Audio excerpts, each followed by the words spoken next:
Viva Maria Imaculada! Eu sou Fábio de Jesus por Maria e esse é o canal Subindo a Montanha.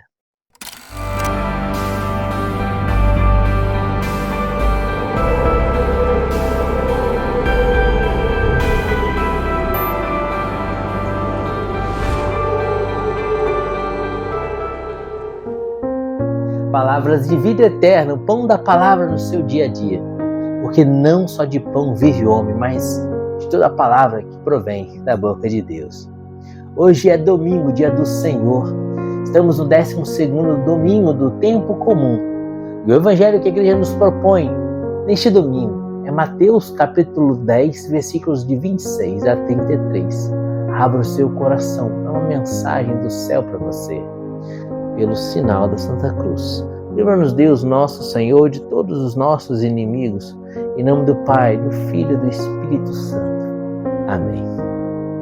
Não os temais, pois não há nada de escondido que não venha à luz, nada de secreto que não se venha a saber. O que vos digo na escuridão, dizei-o às claras. O que vos é dito ao ouvido, publicai-o de cima dos telhados.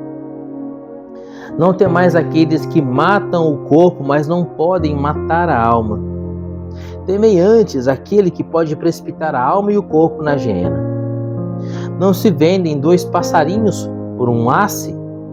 No entanto, nenhum cai por terra sem a vontade de vosso Pai.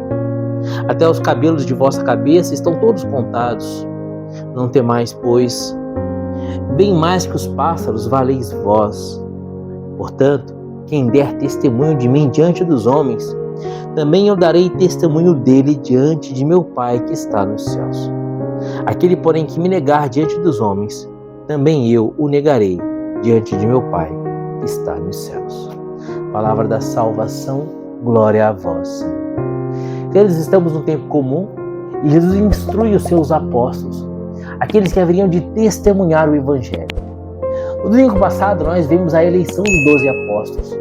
Jesus os escolhe e aqui Jesus começa o seminário desses apóstolos. Você sabe que na Santa Ceia Jesus vai ordenar os 12 apóstolos e eles se tornam sacerdotes. Sacerdotes do Deus Altíssimo para celebrar e oferecer o culto do tão sublime sacramento. Mas sacerdotes do Deus Altíssimo também para anunciar, para pregar pelo mundo inteiro a palavra do Senhor, conforme Ele mesmo ordena, ide por todo o mundo e pregar o Evangelho a toda criatura. Aquele que for batizado será salvo, aquele que não crer será condenado. Jesus vai enviar os seus apóstolos para anunciar a sua palavra, para espalhar pelo mundo a semente do Evangelho, para estabelecer no mundo o reino de Deus, com sinais e prodígios. Isso você vai ver se concretizar de fato no ato dos apóstolos. Quando, por meio de milagres e prodígios, os apóstolos vão pregar a palavra. Eles pregavam a palavra com autoridade, com intrepidez, no poder do Espírito Santo. E o próprio Deus vinha em socorro à palavra pregada pelos apóstolos, operando sinais e prodígios maravilhosos. Como aquele paralítico que estava à Porta Formosa, que é curado por Pedro e João, como aquele jovem Eutico que é ressuscitado por São Paulo, e tantos milagres, sinais, prodígios que vão acompanhar o anúncio da palavra dos apóstolos. Mas também no Atos, junto com o anúncio, junto com os sinais, junto com os milagres, junto com os prodígios, vamos também ver o martírio. A gente vai ver o martírio de Estevão, a gente vai ver o martírio de São Tiago Maior, a gente vai ver uma grande perseguição à igreja. E o Ato dos Apóstolos termina com Paulo sendo preso e sendo conduzido a Roma para ser julgado. Em Roma, então, Paulo é condenado à pena de decapitação. E derrama o seu sangue em testemunho do Evangelho. Pedro também derrama o seu sangue pregado na cruz de cabeça para baixo. Santo André derrama seu sangue martirizado em uma cruz em forma de X, que a cruz se expandia e os braços iam se afastando, se rasgando, as pernas iam se afastando. E o apóstolo terminava literalmente arrebentado naquela cruz em forma de X. Todos os apóstolos foram martirizados, com exceção de São João, que morreu, é verdade, velho, mas não sem ter provado o martírio da perseguição, que foi jogado numa fornalha de azeite fervendo e não morreu por um grande milagre de Deus, que foi preso na ilha de Patmos, onde pregou e onde escreveu o Apocalipse. Queridos, você vê que a vida dos apóstolos não foi nada fácil. A vida dos apóstolos não foi nada fácil. E Jesus, sabendo que a vida deles seria uma vida de martírio de cruz, Jesus primeiro disse: se queres me seguir, renuncie a si mesmo, toma a sua cruz e venha. Jesus já mostrava para os apóstolos que a vida deles haveria de ser uma vida de sofrimento, de cruz e de tribulação. E aqui nesse evangelho é disso que Jesus está falando. Ele fala: não tenha medo da morte, não tenha medo do martírio, não tenha medo de derramar o sangue por mim. Queridos, o que Jesus está querendo propor para os apóstolos aqui? Que loucura é essa que Jesus está querendo propor para os apóstolos? Que segmento de Jesus é esse? Em que ele diz: se queres me seguir, renuncie a sua cruz, renuncie a si mesmo, tome a sua cruz e venha. A cruz para o judeu era símbolo da morte mais horrível que podia existir. A cruz era símbolo de maldição, maldito aquele que morre no madeiro, já dizia o Velho Testamento. Os judeus tinham pavor da cruz. A cruz era uma morte ignominiosa, era uma morte humilhante e uma morte extremamente dolorida, porque era extremamente demorada. Às vezes o condenado que era pregado à cruz permanecia na cruz por dias e noites, antes de morrer asfixiado, porque aquela posição provocava uma tal contratura muscular, uma tal cãibra dos músculos, principalmente dos músculos respiratórios, que aos poucos a pessoa ia perdendo a capacidade de respirar, o pulmão ia perdendo a capacidade de ventilar, né? A pessoa morria asfixiada. Mas para esse processo demorava às vezes dias. Tanto que quando Jesus morre, após 3 horas na cruz, Pilatos estranha muito.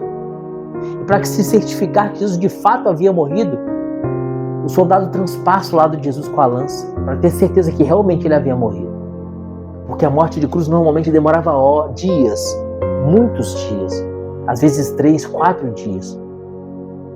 E Jesus vai fazer esse convite para os apóstolos: se você quer me seguir, renuncie a si mesmo, ou seja, renuncie os seus sonhos, renuncie aquilo que você pensava que podia te fazer feliz. Pedro, renuncia o teu barco de pesca. Mateus, renuncia a tua coletoria de impostos, o seu cargo público. João, renuncia à casa de sua mãe, os sonhos da sua juventude. E após renunciar a essas coisas que vocês pensavam que lhe trariam felicidade, e às vezes até coisas boas e coisas santas, como São Pedro era casado, São Pedro tinha esposa. São Pedro teve que renunciar ao convívio familiar para seguir a Jesus. Renuncia a tudo isso. E em troca disso tudo, toma a sua cruz. E depois você me segue. Não é à toa que o jovem rico teve dificuldade de seguir Jesus.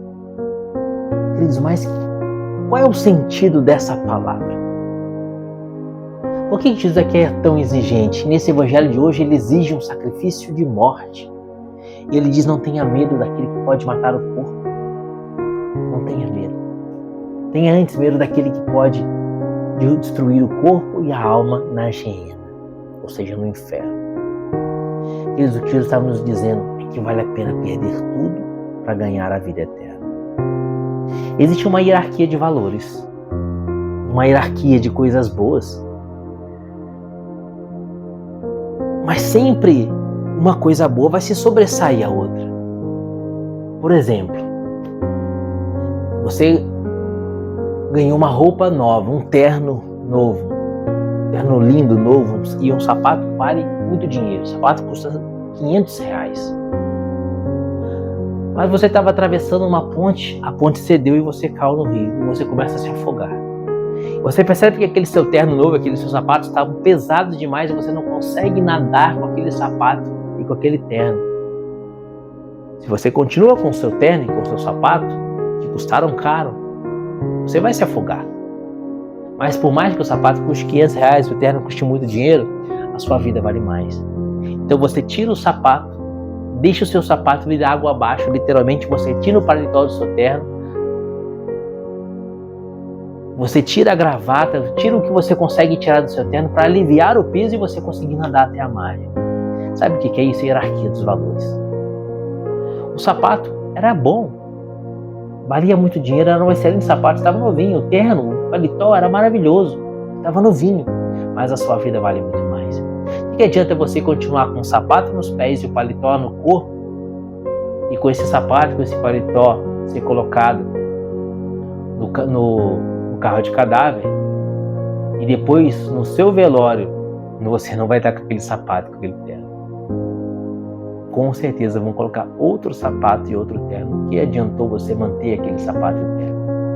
O que Jesus estava querendo dizer é que muitas vezes nas nossas vidas nós buscamos com excessiva energia as coisas que passam e não percebemos que estamos nos afogando no rio do pecado.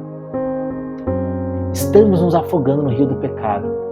O principal é salvar as nossas almas. E para salvar as nossas almas, ainda que tenhamos que derramar o nosso sangue e entregar essa vida, vale a pena. Porque essa vida é o sapato e o terno. Essa vida é apenas uma casca. Tem um valor imenso, maravilhoso, é um presente, é um dom de Deus essa vida. E essa vida, nós estamos aqui para glorificar e para fazer com que o reino de Deus aconteça nesse mundo. Então essa vida tem um valor extremo, um valor maravilhoso. Mas essa vida é um terno, essa vida é o sapato.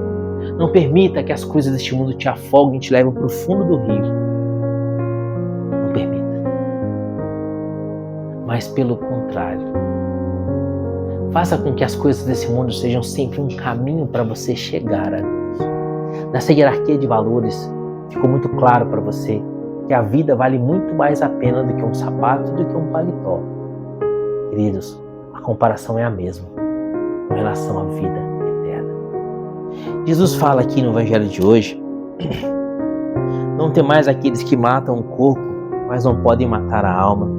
Temei aquele que pode precipitar a alma e o corpo na gema. Não se vendem 2 passarinhos por um asse? No entanto, nenhum cai por terra sem a vontade de vosso Pai. Até os cabelos de vossa cabeça estão todos contados. Não temais, pois, bem mais que os pássaros, valeis vós. O que isso quer dizer com isso para os apóstolos? Jesus está dizendo para eles que quando chegar o martírio, quando chegar a perseguição, quando chegar a cruz, saiba que eu estou no controle de tudo.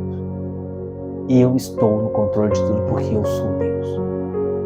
Nenhum passarinho cai por terra sem que seja a vontade de Deus. Até os fios de suas cabeças estão todos contados. Deus está dizendo, eu sei de tudo.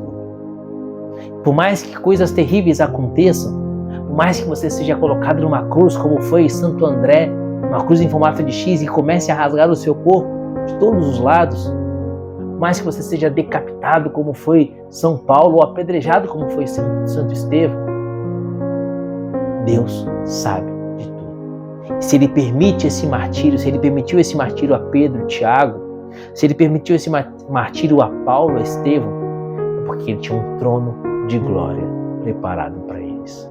Há um trono de glória.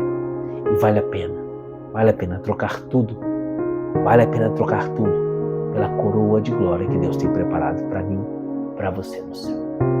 Portanto, não sei com que você tem gastado as suas energias, mas salva a tua alma.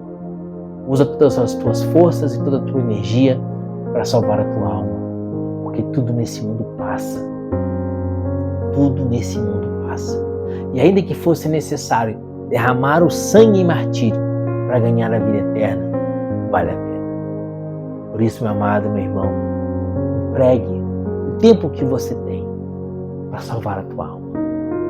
O tempo que você tem, na verdade, é o seu único tesouro. Porque o tempo que você tem, no tempo, você pode ganhar a eternidade. Medita sobre isso. Peça a Jesus a graça de entender que vale muito mais a pena a vida do que o sapato e o terno. Se salva. Não permita que as águas desse rio te afoguem. Que Deus te abençoe. E viva Maria.